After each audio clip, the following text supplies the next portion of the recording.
Hello everyone, कैसे हैं आप सब लोग। आप सभी लोगों का स्वागत है।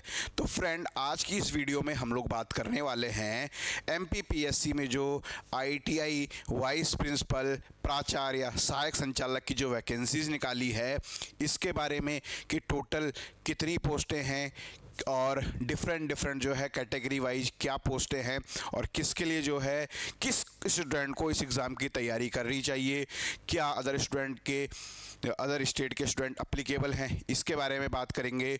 और इसके अलावा जो भी एक्सपीरियंस वाली पोस्ट है उसके लिए एक्सपीरियंस कहाँ वाला काउंट होगा, सरकारी वाला या प्राइवेट वाला, तो इसके विषय में जो है हम लोग बात करने वाले हैं। ठीक है, तो फ्रेंड यहाँ तक तो इन्फॉर्मेशन आप लोगों को पता है कि हमारा जो है एमपीपीएससी ने जो है ये वैकेंसीज़ निकाल दी हैं। और अगर बात करें तो इसके लिए जो ऑनलाइन आवेदन स्टार्ट होगा वो फरवरी में जाके स्टार्ट होगा। लगभग जो है 1.5 महीना पहले जो है एमपीपीएससी ने अपनी इन वैकेंसीज़ को रिलीज़ कर दिया है, जबकि ऑनलाइन आवेदन जो है फरवरी से फॉर्म भरना स्टार्ट होंगे। आवेदन की जो अंतिम तिथि है वो मार्च में रखी गई है ना, और जो है 13 मार्च तक जो है, और त्रुटि सुधार के बाद जो है 15 मार्च तक। तो कहीं कह सकते हैं कि आज से लगभग जो है 2.5 महीने का समय हमारे पास तो इसके फॉर्म भरने के लिए ही है। ठीक है, उप संचालक, प्राचार्य वर्ग 2 और सहायक संचालक तकनीकी। अब हम बात करने वाले हैं इंडिविजुअल एक एक पद के बारे में। ठीक है, सबसे पहला जो ये उप संचालक का पद है ये हमारा जो है लेवल 12 का पद है ना। अपने आप में जो है एक बहुत अच्छी अपॉर्चुनिटी, लेवल 12 का पद है ना। अपना जो भी कोई इंजीनियर जाता है ना, असिस्टेंट इंजीनियर, उसकी नियुक्ति लेवल 10 पे होती है, तो लेवल 12 अपने आप में जो है एक अच्छा गैजेटेड ऑफिसर वाला पद। ठीक है, इसके लिए क्या है, हालांकि इसके बारे में मैं कहूँ कि उप संचालक की केवल एक पोस्ट है ना, और ये एक पोस्ट केवल और केवल जो है ईडब्ल्यूएस ब्रांच के लिए है ना। केवल जो है ईडब्ल्यूएस कैटेगरी से जो स्टूडेंट बिलोंग करते हैं उनके लिए ये एक पोस्ट है। इसमें क्या लिखा हुआ है, इस पे लिखा है कि आपका जो है जो अनुभव हो, ये तो आपने क्या किया हुआ होना चाहिए, डिग्री होनी चाहिए या फिर आपका जो है डिप्लोमा होना चाहिए। ठीक है, यह तो आपका जो है किसी भी ब्रांच से आपकी जो है डिग्री है ना, इंजीनियरिंग में क्या होनी चाहिए, उपाधि, या फिर आपका जो है डिप्लोमा। ठीक है, तो यदि आपने डिग्री या डिप्लोमा किया हुआ है तो आप जो है इसके लिए एलिजिबल है ना। अगर क्या कहें हम एजुकेशनल क्वालिफिकेशन के अकॉर्डिंग, लेकिन अनुभव इसमें एक्सपीरियंस चाहिए। एक्सपीरियंस कितना चाहिए, अगर आपने जो है डिग्री की हुई है तो आपको जो है 2 साल का एक्सपीरियंस चाहिए, और अगर आपने जो है डिप्लोमा किया हुआ है तो आपको जो है 7 साल का एक्सपीरियंस चाहिए। ठीक है ना। अब ये 7 साल का एक्सपीरियंस कहाँ किस किस डिपार्टमेंट में, ये भी बड़ा इंपॉर्टेंट है। ठीक है ना। देखिए, सबसे पहला लिखा है तकनीकी शिक्षा, टेक्निकल एजुकेशन। टेक्निकल एजुकेशन का मतलब है कि आप जो है कहीं टेक्निकल एजुकेशन से हो सकता है कि आप जो है किसी इंजीनियरिंग कॉलेज में पढ़ा रहे हैं, बशर्ते वो गवर्नमेंट है, बशर्ते वो सरकारी है। आप किसी जो है आईटीआई कॉलेज में पढ़ा रहे हैं, या आप जो है किसी पॉलिटेक्निक कॉलेज में पढ़ा रहे हैं ना। तो सबसे पहले यहाँ पर हम बात कर सकते हैं कि ये हमारा जो है टीचिंग का इसमें काउंट हो जाएगा। टीचिंग में कौन कौन से, मैंने कहा आपका चाहे जो है आईटीआई कॉलेज में पढ़ा रहे हैं, चाहे आप जो है पॉलिटेक्निक कॉलेज में पढ़ा रहे हैं, चाहे आप जो है इंजीनियरिंग कॉलेज में पढ़ा रहे हैं। ठीक है ना। इसके अलावा जो है क्राफ्ट इंस्ट्रक्टर और बहुत सारी वो होते हैं, मतलब टेक्निकल एजुकेशन में होना चाहिए। अब इस टेक्निकल एजुकेशन में कि क्या हमारा एक्सपीरियंस जो है, अगर कोई जो है किसी कोचिंग इंस्टीट्यूट में पढ़ा रहा है, हाँ, अगर आप जो है डिफरेंट कम्पिटिटिव एग्जाम्स की तैयारी एई, असिस्टेंट इंजीनियर के लिए, जूनियर इंजीनियर के लिए या टेक्नीशियन के लिए करवा रहे हैं तो आपका एक्सपीरियंस काउंट होगा। ठीक है जी। अगला सरकारी है ना, आप कोई भी सरकारी जॉब में होने चाहिए, कोई भी। अगला क्या लिखा है, शासकीय का मतलब है आपका सरकारी। ठीक है ना। अब इस सरकारी से यहाँ पर आशय टेक्निकल से नहीं है, आप सरकारी नौकरी में होनी चाहिए, बशर्ते आप जो है वहाँ पर सब इंस्पेक्टर हैं तब भी चलेगा, आप नायब तहसीलदार हैं तब भी चलेगा, है ना। सरकारी का ठप्पा आप पे लगा हुआ होना चाहिए। अगला है अर्ध शासकीय, सेमी गवर्नमेंट की बात कर लीजिए या पीएसयू की बात कर लीजिए, तो किसी भी पीएसयू में आप वर्किंग है। ठीक है। संगठन बोले तो कोई भी ऑर्गेनाइजेशन है ना। अब कोई भी ऑर्गेनाइजेशन, अब ऑर्गेनाइजेशन में यहाँ पर बिल्कुल ये नहीं कहा जाएगा कि ये सरकारी की बात कर रहा है। ठीक है। तो यहाँ पर हमारा सरकारी और प्राइवेट दोनों, है ना। आप किसी भी कंपनी में, है ना, किसी भी कंपनी में, चाहे अब आपकी जो है ऑर्गेनाइजेशन चाहे वो सरकारी हो, है ना, चाहे आपका वो प्राइवेट हो, चाहे आपका जो है वो कोई एनजीओ हो, है ना, कार्यरत, या निर्माण कार्य विभाग का मतलब हो गया है कि आपका जो है कंस्ट्रक्शन एजेंसी में, है ना, जैसे सरकारी विभाग तो इसमें पीडब्ल्यूडी हो गया है, लेकिन इसके अलावा जो है सपोज आप एलएनटी में हैं, है ना, तो महिंद्रा है, मतलब ऐसा कि जहाँ पर जो है कंस्ट्रक्शन का काम होता है, ठीक है ना भाई, हाउस कंस्ट्रक्शन कह लीजिए या फिर जो है आपका जो है कुछ मशीनरी कंस्ट्रक्शन कह लीजिए, सब चीज़ इंक्लूडेड होगा, ठीक है। तो मतलब सरकारी प्राइवेट दोनों इंक्लूडेड है। यह भारत सरकार द्वारा यथा परिभाषित बृहद एवं मध्यम उद्योगों में कार्य करने का व्यावहारिक अनुभव, ठीक है ना। अब इन भारत सरकार ने क्या करा है, कुछ उद्योग जो है स्मॉल 3 स्केल में वो करा है ना। तो आपका जो है बृहद और मध्यम, मीडियम स्केल और जो है लार्ज स्केल इंडस्ट्री, है ना, कि कौन कौन सी इंडस्ट्री जो है मीडियम स्केल में आती है, कौन कौन सी लार्ज स्केल में आती है, ठीक है। स्मॉल स्केल इंडस्ट्री को इसमें काउंट नहीं करा है। तो आप जिस भी इंडस्ट्री में काम कर रहे हैं ना, सपोज आप कंस्ट्रक्शन में कर रहे हैं या किसी प्राइवेट एजेंसी में आप जो है सपोज जहाँ पे गाड़ियाँ बनती हैं वहाँ पे कर रहे हो, या सीमेंट में, मतलब देख लीजिएगा कि वो उसमें आता है ना, लघु उद्योग, है ना, जो आपका जो है स्मॉल स्केल वाली जो है वो इसमें इंक्लूडेड नहीं है, सरकार ने उसको इंक्लूडेड नहीं किया है, ठीक है ना।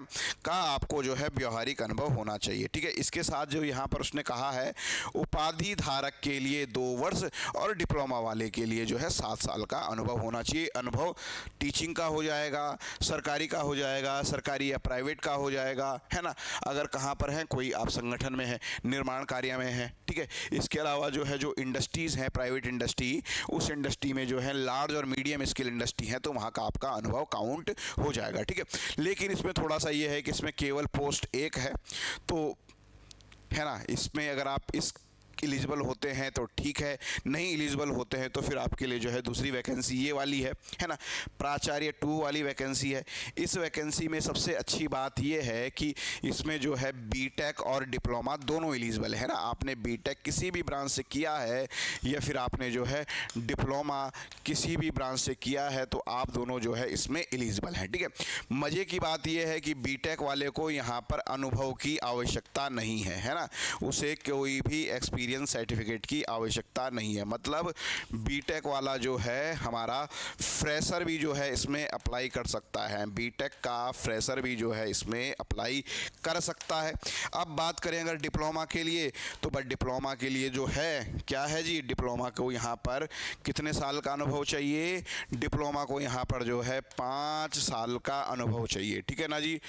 अब देखिए क्या है, सेम वही लिखा हुआ है, तकनीकी शिक्षा प्रशिक्षण संस्थान या किसी शासकीय अर्धशासकीय संगठन, निर्माण कार्य विभाग या भारत सरकार द्वारा परिभाषित बृहद एवं मध्यम उद्योगों में कार्य करने का 5 वर्ष का व्यवहारिक अनुभव, है ना। तो यहाँ पर आपका वही सेम सरकारी हो गए, गैर सरकारी हो गए, कोई पीएसयू हो गया, है ना। अगर आप किसी इंडस्ट्री में हैं तो लार्ज स्केल इंडस्ट्री और मीडियम स्केल इंडस्ट्री में आना चाहिए, ठीक है ना। तो आप जो है सर्च मान लीजिएगा कि उत्तराखंड गवर्नमेंट की एज पर नोटिफिकेशन के हिसाब से कौन कौन सी इंडस्ट्री जो है लार्ज स्केल में आती है, कौन सी मीडियम में आती है और कौन सी स्मॉल स्केल इंडस्ट्री में आती है, तो वहाँ से आपको इसका आइडिया लग जाएगा, ठीक है जी। चलिए, और तीसरा हमारा जो है पोस्ट है सहायक संचालक तकनीकी। यहाँ पर भी क्या है, यहाँ पर भी हमारा सेम वही बात है, ठीक है। यहाँ पर भी हमारे बीटेक वाले स्टूडेंट भी अप्लाई कर सकते हैं और हमारे जो है डिप्लोमा वाले स्टूडेंट भी अप्लाई कर सकते हैं, ठीक है ना। तो बीटेक के लिए कुछ भी नहीं लिखा है, तो बीटेक का मतलब यहाँ पर क्या है कि यहाँ पर हमारे फ्रेशर अप्लाई कर सकते हैं, लेकिन डिप्लोमा वाले को क्या चाहिए, 5 ईयर का एक्सपीरियंस चाहिए, है ना। तो यहाँ से जो है यही सेम जो है पिछली 2 स्लाइड्स में था वो सेम यहाँ पर एक्सपीरियंस का रहने वाला है। अब यहाँ पर बात करने वाले हैं कि क्या अदर स्टेट वाले एलिजिबल हैं, है ना। देखिए यहाँ पर एमपी में कंपलसरी है कि आपका एम्प्लॉयमेंट ऑफिस में आपका नाम होना चाहिए, लेकिन अगर आप एमपी से बाहर बिलोंग करते हैं तो क्या किया गया है, अन्य प्रदेश के अभ्यर्थियों को रोजगार कार्यालय पंजीकरण से मुक्त रखा गया है, ठीक है। तो अगर आप अदर स्टेट के हैं तो आपको इससे मुक्त रखा गया है ना।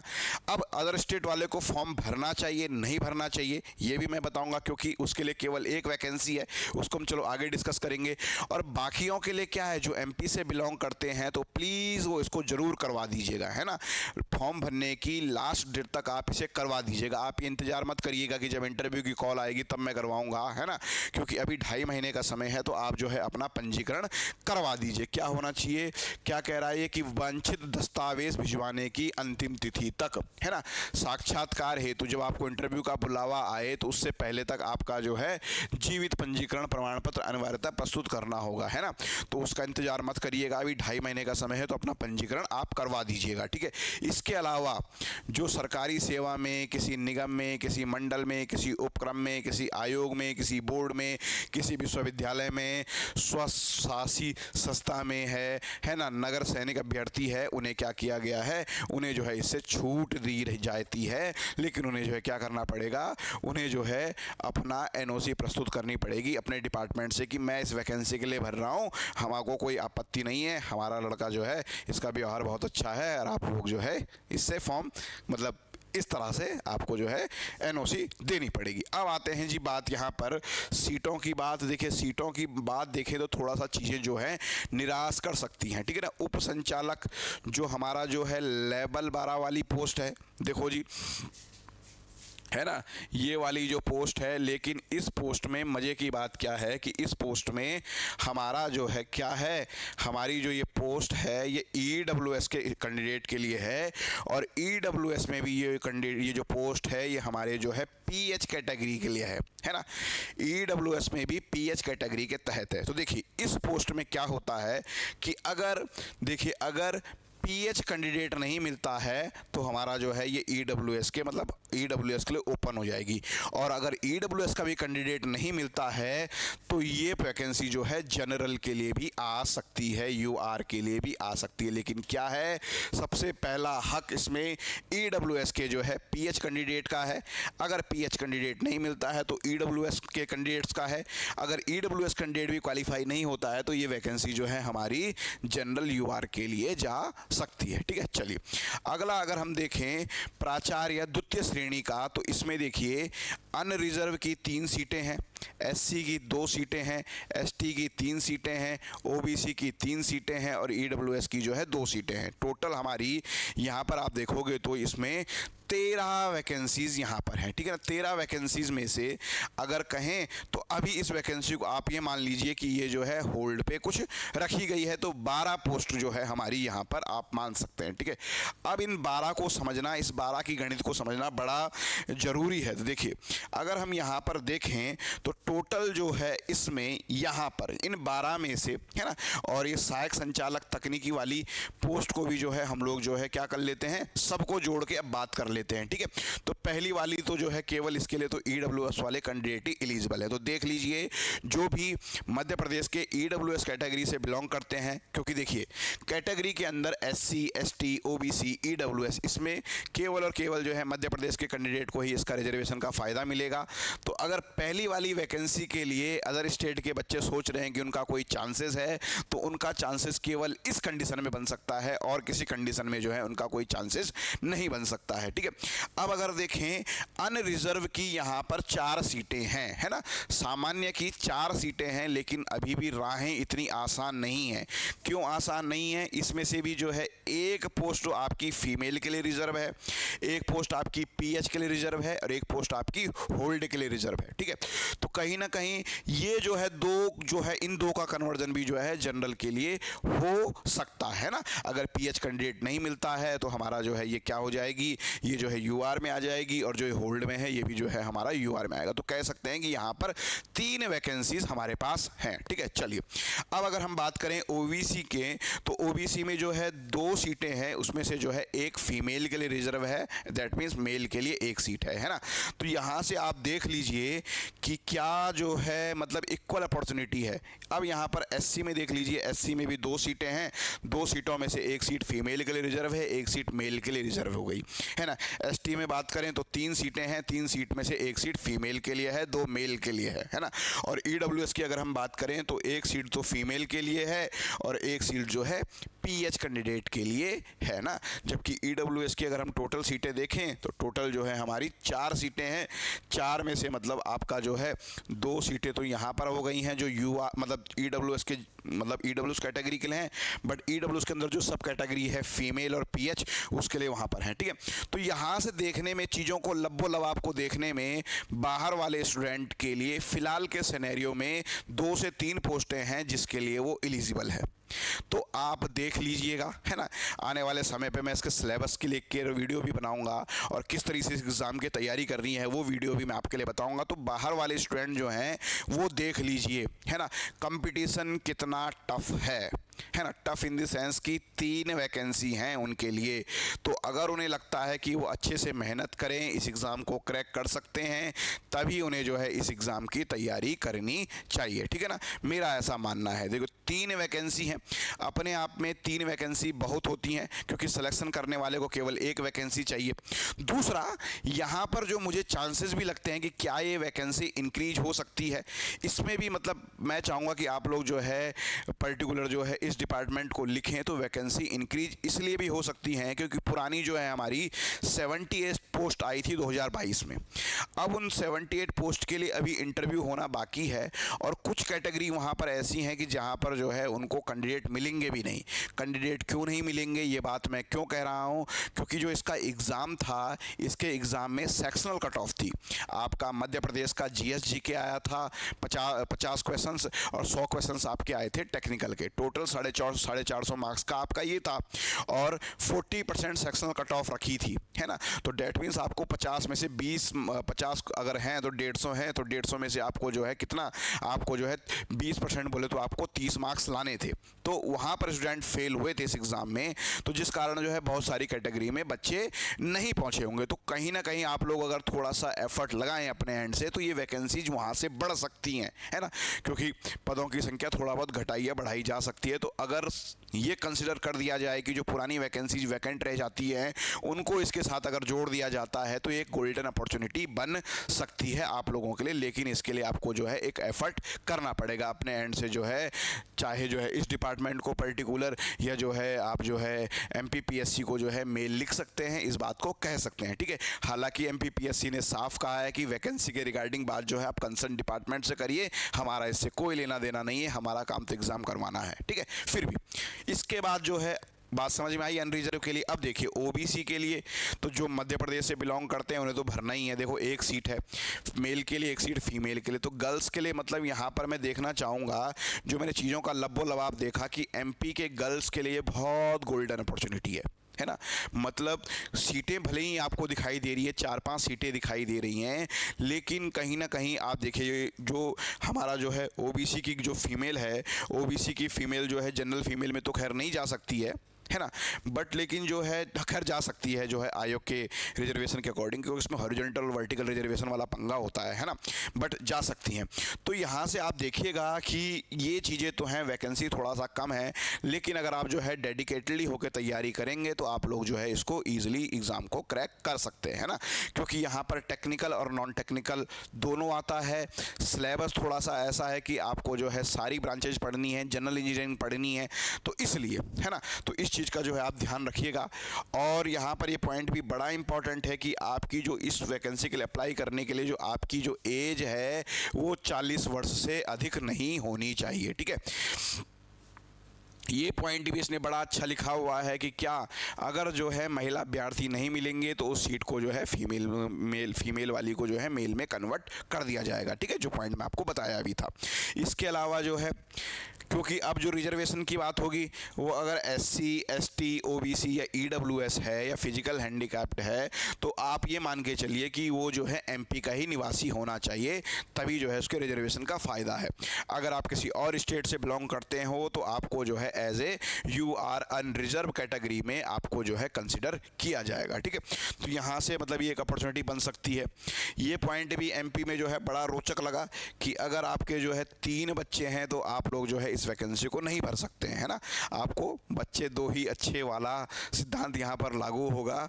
तो जिनकी शादी हो गई है, क्योंकि यहाँ पर मोस्टली वर्किंग स्टूडेंट्स इसको भरेंगे, है ना, बीटेक वाले तो चलो फ्रेशर होंगे, लेकिन डिप्लोमा वाले जो भी स्टूडेंट भरेंगे तो यहाँ पर आप देखिएगा कि उनके लिए जो है है क्या अच्छा अपॉर्चुनिटी है ना, इस चीज़ को भी मतलब कहीं ना कहीं एडवांटेज की फॉर्म में इस चीज़ को जो है ग्रैप अप आप कर सकते हैं, ठीक है। इसके अलावा इसके सिलेबस की अगर हम बात करें, इसका क्या पाठ्यक्रम रहेगा, तो अभी तक की डेट में अगर हम देखें तो इसके पाठ्यक्रम के लिए आयोग ने कहा है कि अलग से जो है इसका पाठ्यक्रम प्रकाशित किया जाएगा, है ना। लेकिन 2022 में वैकेंसी आई थी, 2023 में जो है इसका एग्ज़ाम हुआ था, है ना, मई जून के समय पे इसका एग्ज़ाम हुआ था, एग्जैक्ट जुलाई में शायद इसका एग्ज़ाम हुआ था। तो मेरे को लग रहा है कि जो सिलेबस होगा, सिलेबस एक्चुअली वही पुराना वाला होना चाहिए मेरे हिसाब से, है ना। और इसके अकॉर्डिंग जो है हम लोग जो है अपनी प्रिपरेशंस को भी बहुत जल्दी जो है स्टार्ट कर देंगे। अगर आप जो है हमारे इसकी प्रिपरेशंस के रिगार्डिंग या इसके रिगार्डिंग कोई भी इंफॉर्मेशन है, हमारे डेडिकेटेड व्हाट्सएप ग्रुप को ज्वाइन करना चाहते हैं तो डिस्क्रिप्शन बॉक्स में आपको जो है उसका लिंक मिल जाएगा, हमारे टेलीग्राम ग्रुप का लिंक मिल जाएगा, तो आप उससे भी जो है हमको ज्वाइन कर सकते हैं। अगर आपको ये वीडियो हमारा पसंद आता है तो आप इसको लाइक कर दीजिएगा। आपको लगता है कि ये वीडियो जो है आपको अपने किसी और फ्रेंड के साथ शेयर करना चाहिए तो उसके साथ जो है शेयर कर दीजिएगा। और इस वैकेंसी के लिए हम लोग जो है डेडिकेटेड जो है क्लासेस जो है जल्द ही शुरू करने वाले हैं। इसके अलावा कोई भी आपकी क्वेरी है, कुछ भी क्वेश्चन अगर आपका है तो आप जो है कमेंट बॉक्स में कमेंट छोड़ दीजिएगा। आपके कमेंट का जो है जवाब देने की पूरी कोशिश की जाएगी। धन्यवाद।